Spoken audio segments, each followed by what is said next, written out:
കഴിഞ്ഞ അസംബ്ലി ഇലക്ഷനിൽ കേരളത്തിൽ വന്ന് കടലിൽ ചാടി, ഇപ്രാവശ്യം പിന്നെ ബീഹാറിലെ ഏതോ പുഴയിൽ ചാടുന്ന ഫോട്ടോ കണ്ടു. നമ്മൾ ഈ നിന്ന നിപ്പിൽ ഓരോ സാധനങ്ങൾ ഉണ്ടാക്കി അതിൽ നിങ്ങൾക്ക് നരേന്ദ്രമോദിയെ വെല്ലാനാവില്ല. ഞാൻ എൻ്റെ പത്രത്തിൽ മുഖപ്രസംഗം എഴുതുന്ന ആളാണ്. അത് എനിക്ക് തോന്നുന്നു ഒരു 3-4 വർഷമായിട്ട് ഞാനത് എഴുതിക്കൊണ്ടിരിക്കുന്നതും പറഞ്ഞുകൊണ്ടിരിക്കുന്ന ഒരു കാര്യമാണ്.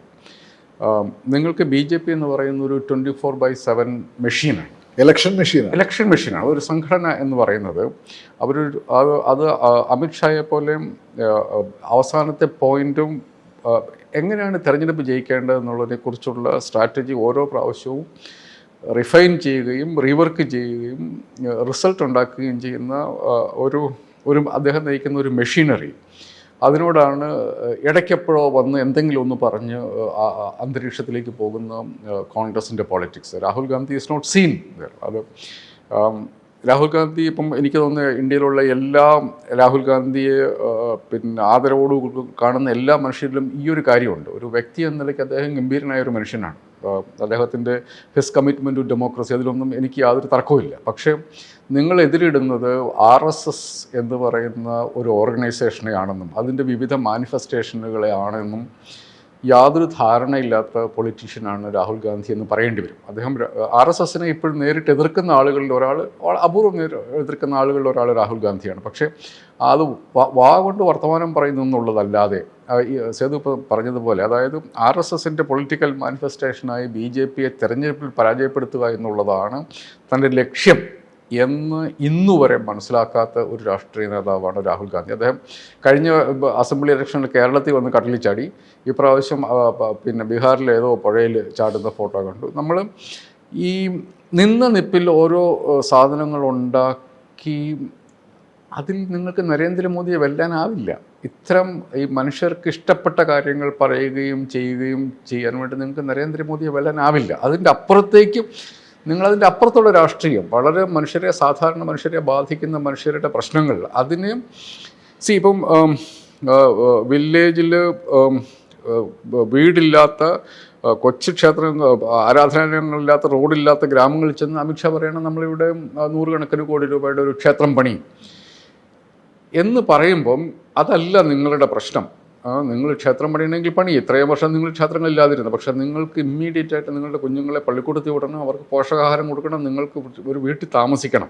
ഈ ഡബിൾ എൻജിൻ എന്ന് പറഞ്ഞിട്ട് എന്താണ് നിങ്ങൾക്ക് തന്നത് എന്ന് മനുഷ്യരോട് ചോദിക്കാൻ ആരെങ്കിലും വേണം. അവർക്കത് റിയലൈസ് ചെയ്യിക്കാനുള്ള ഒരു ശ്രമം അവരുടെ ഭാഗത്തുനിന്നുണ്ടാകണം.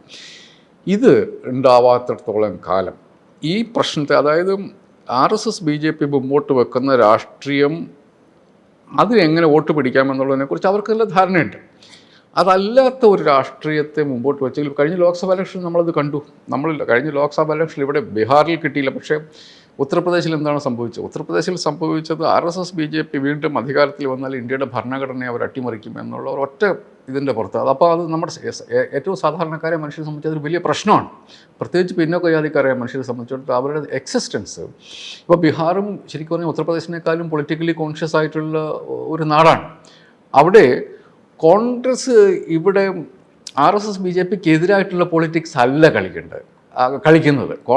RSS BJPയുടെ ഒരു B ടീമാണ് കോൺഗ്രസ് എന്നുള്ള കാര്യം മനുഷ്യർക്ക് അറിയാവുന്ന ഒരവസ്ഥയിലേക്ക് വന്നു. അതല്ല ഞങ്ങൾ എന്ന് കാണിക്കാൻ കോൺഗ്രസ് പലപ്പോഴും ശ്രമിക്കാറുമില്ല. കോൺഗ്രസ് ഭയങ്കര റിഗ്രറ്റ്ഫുൾ ആയിട്ടാണ് ഈ ഗെയിം കളിക്കുന്നത്. കംപ്ലീറ്റ്ലി ഒരു RSS BJPയോട് ഫൈറ്റ് ചെയ്യുന്ന ഒരു പൊളിറ്റിക്കൽ പാർട്ടിയുടെ 140 വർഷമായി ആ പാർട്ടി ഉണ്ടായിട്ട്, ആ ഒരു പാർട്ടി കാണിക്കേണ്ട യാതൊരു തരത്തിലുള്ള ഡെപ്തുമില്ലാത്ത, നിന്ന നിപ്പിൽ എന്തൊക്കെയോ പറയുന്ന, മാധ്യമങ്ങൾക്ക് കേൾക്കാൻ താല്പര്യമുള്ള കാര്യങ്ങൾ പറയുന്ന, ആ മാധ്യമ ചർച്ചകളിൽ മാത്രം നടക്കുന്ന കാര്യങ്ങൾ കൊണ്ട് രാഷ്ട്രീയം മുമ്പോട്ട് കൊണ്ടുപോകാൻ പറ്റും എന്ന് വിചാരിക്കുന്ന കുറേ മനുഷ്യരാണ് കോൺഗ്രസിൻ്റെ തലപ്പത്തുള്ളത്. അതിനകത്ത് ഞാൻ രാഹുൽ ഗാന്ധിയെ മാത്രമായിട്ടല്ല പറയുന്നത്.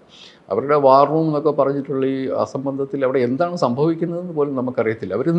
ഇതിങ്ങനെ മനുഷ്യരൊക്കെ ഇവർ പറയുന്നത് വിശ്വസിക്കുമെന്ന് വിചാരിച്ച് നടക്കുന്ന, റിപ്പീറ്റഡായിട്ട് അവർ തോറ്റിട്ട്. ഇപ്പം എത്ര തെരഞ്ഞെടുപ്പുകളിലാണ് കോൺഗ്രസ് ഈ കപ്പ് ആൻഡ് ലിപ്പിൻ്റെ ഇടയ്ക്ക് പോയിരിക്കുന്നത്. ഇപ്പം മധ്യപ്രദേശിൽ, ഛത്തീസ്ഗഡിൽ, രാജസ്ഥാനിൽ നടന്ന ഇലക്ഷൻ, അതിനുശേഷം മഹാരാഷ്ട്രയിൽ നടന്ന ഇലക്ഷൻ, ഹരിയാനയിൽ നടന്ന ഇലക്ഷൻ, ഈ ഇലക്ഷനൊക്കെ കോൺഗ്രസ് ജയിക്കേണ്ട ഇലക്ഷനായിരുന്നു. അവിടെ ഒന്നും ഈ സേതു നേരത്തെ പറഞ്ഞതുപോലെ BJPയെ തോൽപ്പിക്കുക എന്നുള്ളതാണ് നമ്മുടെ പ്രൈമറി കൺസേൺ എന്നുള്ള സിംഗിൾ പൊളിറ്റിക്കൽ അജണ്ട മനസ്സിലാകാതെ പോകുന്ന കോൺഗ്രസ്സുകാർ ഒപ്പിച്ചു വെക്കുന്ന പണികളാണ്. ഇത് മാറാതെ നമ്മൾ ഒന്നുകിൽ കോൺഗ്രസ് മാറണം, അല്ലെങ്കിൽ കോൺഗ്രസിനെ മാറ്റണം.